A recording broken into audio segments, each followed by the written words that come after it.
welcome back again. Today we have Imperium Magazine issue 11. Issue 11 includes a Phobos Librarian,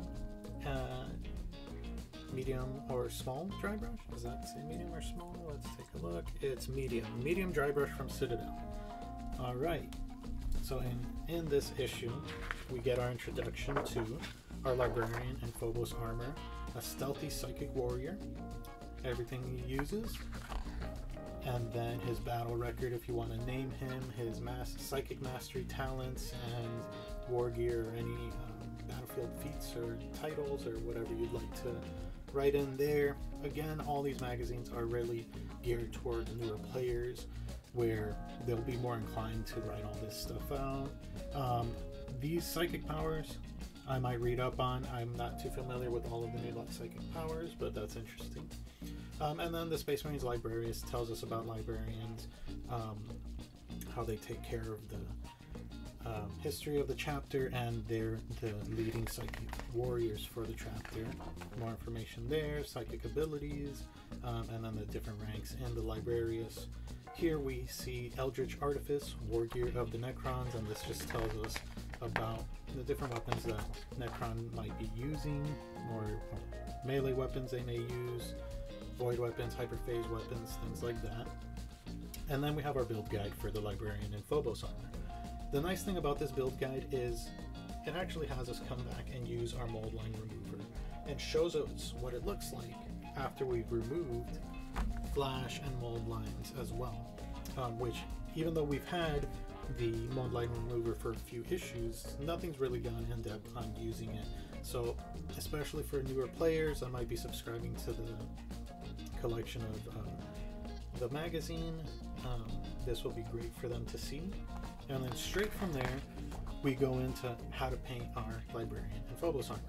This one actually has us base coat the whole miniature in Abaddon Black, which is interesting because none of the other paint guides really had us fully base coat or essentially prime a miniature until now. So here we can assume that they meant this as a black prime and then painting over it. And I do like this how to paint section in this issue, because all the steps and the imagery just really evokes the old paint guides in the codexes, white dwarves, and things like that from the late 90s, early 2000s, from when I was very heavily invested in the hobby. So rejoining now again and seeing things like this that just looks so similar to the paint guides from back then, even though it's modernized, just brings me back a lot of nostalgia. So that's very cool to see. And it gets you to a Librarian and Phobos model that's pretty close to being done, and certainly tabletop ready once you base it. And then we have our fight through scenario here, and it's called the Psychic Assault. What it has us do is use our Space Marine Librarian in Phobos armor to go ahead and fight the 3 Necron Scarab swords with his psychic attacks and how all of that works. And then once you're able to get through the Scarab swarms, or even if they survive, it has us go on to fight the Royal Warden as well. So it just has us play through and fight some of the miniatures that we've gotten in previous collections, and it's just really an introduction to psychic powers and how to play through them, and mortal wounds, and all of those things that are relevant in 9th edition. And especially the psychic phase, because we haven't spoken about the psychic phase at all whatsoever in any previous issues, really. So this Librarian lets us be introduced to quite a few new things: the psychic phase, psychic powers, Space Marine in the stealthy Phobos armor as well, and his stat line and all that information is in there. And then again we have the sprue here for that Librarian in Phobos armor. And I'm not the biggest fan of Librarians. I play Black Templars. We're not even allowed to take Psykers. I'll probably be spraying this guy up in a pink and then trying to paint him yellow to be an Imperial Fist, just so that it ties in some way to my army. Even though I won't be able to play them together, I can display this guy up on the shelf as an Imperial Fist Librarian, or or something like that. But yeah, the detail on the miniature is really nice. The force sword is really nice. So we'll get this snipped out, cleaned up, and built, and we'll see you back in a moment. We're back here with our Librarian in Phobos armor, our Primaris Librarian in Phobos armor, all built up. This is not snap fit like, or push fit like the previous kits with the Necron Warriors. This you guys gotta glue up. At least we have that Citadel plastic glue included. I actually use my extra thin Tamiya cement for this just because I found it easier to control with the brush applicator, but it's your choice. The mold lines weren't too egregious on this, but there were some gate parts that were in unfortunate areas. We'll take a closer look at that in a moment. But the sculpt itself, it looks like a Jedi kind of Space Marine. You know, he's got the Phobos armor, so it's like that thinner, lighter armor, but then he's got those robes, which I'm assuming is like the camo cloak or whatever. But it's very unique, and it has that, I mean, it screams Jedi to me, so it screams magic user. And then the force, he has his force sword in his hand, which is very nicely designed as well, which fits into like that kind of motif or aesthetic. And then he has the psychic hood over his head, which is hooded as well, which I mean is cool. And then it has the nodes actually very nicely detailed on the psychic hood, and then under the cloak, which you can't really see in the video, it's hard to see, you have to hold it at certain angles, but you'll see those nodes from the psychic hood all throughout his cloak, which is very nice. They thought of all the nice designs on this, even though you might not be seeing those parts, if ever, or only holding it at a certain angle.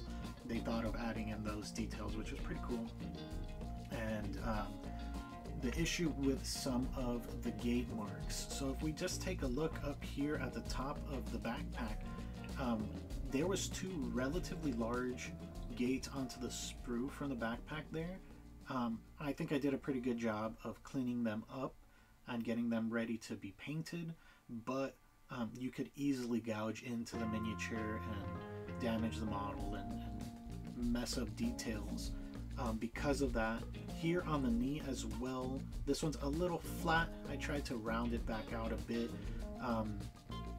but that one is also in a kind of an unfortunate spot that's a little rounded, and it's hard to keep that rounded surface on that knee pad when cutting off that excess sprue.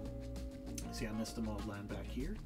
Clean that up. Another area was on the sword itself right here. You see that part where the plastic's a little discolored next to like the little force sword detail, and I didn't actually clean it perfectly well there. Just because I didn't want to mess with the detail. I didn't want to catch the edge of the sword and cause any damage. I'll probably try to clean that up a bit better, very carefully. So some of the parts, the gates, were not in the greatest of places. There was one on the side of the hood, but I was able to clean it up pretty well as well. But if you're not very experienced with removing that, you might have some issues. It might cause some gouging up here and things like that. Aside from that, though, it's a great miniature. It's extremely well detailed and well designed. Games Workshop really is showing that they're the gold standard for detail on plastic miniatures, at least in my opinion. Not to show for them too much, you know. No, but they are great. And this miniature is awesome. I can't play him in my Black Templars army since he is a librarian. Black Templars don't take Psykers. So, as I said earlier in the video, I'll probably be painting him up as an Imperial Fist just for the challenge of the yellow armor. And so that at least it ties in. They're all descendants of Dorn, and the Black Templars are successor chapter of the Imperial Fist, so at least it makes sense in some way.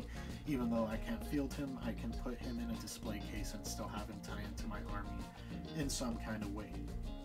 And then again, it's another HQ model. These run you about $30 to $35 from Games Workshop. I believe this is $35 directly from Games Workshop, and you might be able to find it for $29 to $30 at some of the discount Games Workshop sellers.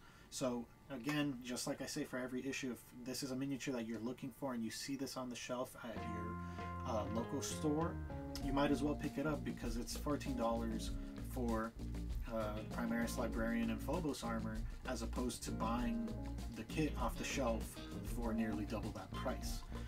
So again, if it's something that you're looking for, pick it up. If it's not, well, don't pick it up.